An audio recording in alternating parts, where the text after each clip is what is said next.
অনেকবার অনেকভাবে অনেক জায়গায় ইফতার করা হয়েছে, এটার অভিজ্ঞতা একদমই ভিন্ন এবং আলাদা রকম। মানে এটা অনেকটা আসলে ওই একদম ছোটবেলায় কিছুটা ফিরে যাওয়া। আমি একদম গ্রামে বড় হয়েছি, আমার প্রথম 17 বছর একদম গ্রামে কেটেছে।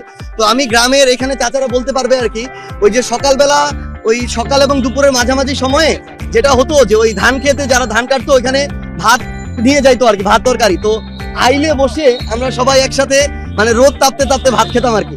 তো অনেকটা ওইরকম একটা ফিল পাওয়া গেল। এবং সত্যি কথা বলতে এখানেই প্রাণ।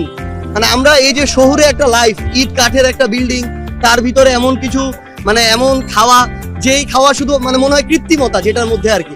কিন্তু এখানে হয়তো আমরা সামান্য কিছু খাবো, কিন্তু এই যে আমাদের বাবা চাচা ভাইদের বয়সী মানুষজনের সাথে বাংলাদেশ বলতে যা বোঝায়, এই যে ফিলিংসটা, ভিতরে অনুভূতিটা, এটা আসলে এখানে পাওয়া যায়। তো দিন শেষে ওই যে মাটির কাছে ফিরে আসা, মানুষের কাছে ফিরে আসা, এই অনুভূতিটা এখানে পাওয়া যায়। এবং এটার অনুভূতি অন্যরকম, যেটা হয়তো সবসময় ভাষায় প্রকাশ করা যায় না, চোখের ভাষায়